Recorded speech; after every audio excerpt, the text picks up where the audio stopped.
தென்னிந்தியாவின் ஜாலியன் வாலாபாக், ஜாலியன் வாலாபாக் of south India. இது வேறு எதுவும் கிடையாது, பெருங்காமநல்லூர் படுகொலை. அது என்ன பெருங்காமநல்லூர் படுகொலை? மதுரை மாவட்டம் உசிலம்பட்டி பக்கத்தில் பெருங்காமநல்லூர் அப்படின்னு ஒரு இடம் இருக்குது. அங்கே ஏப்ரல் 3, 1920 அன்னைக்கு மக்கள் ஒரு போராட்டம் பண்ணுறாங்க. இந்த போராட்டம் என்ன அப்படின்னா, குற்றப்பரம்பரை சட்டத்தை நீக்கக்கூறி.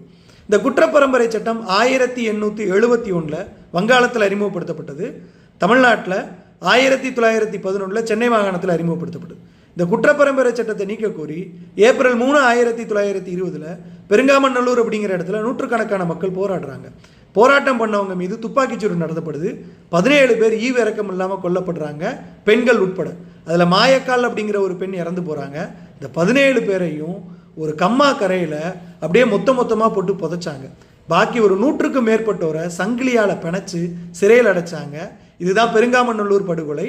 இந்த குற்றப்பரம்பரை சட்டத்தை நீக்க கோரி வழக்கறிஞர் ஜார்ஜ் ஜோசப் போராடினார்.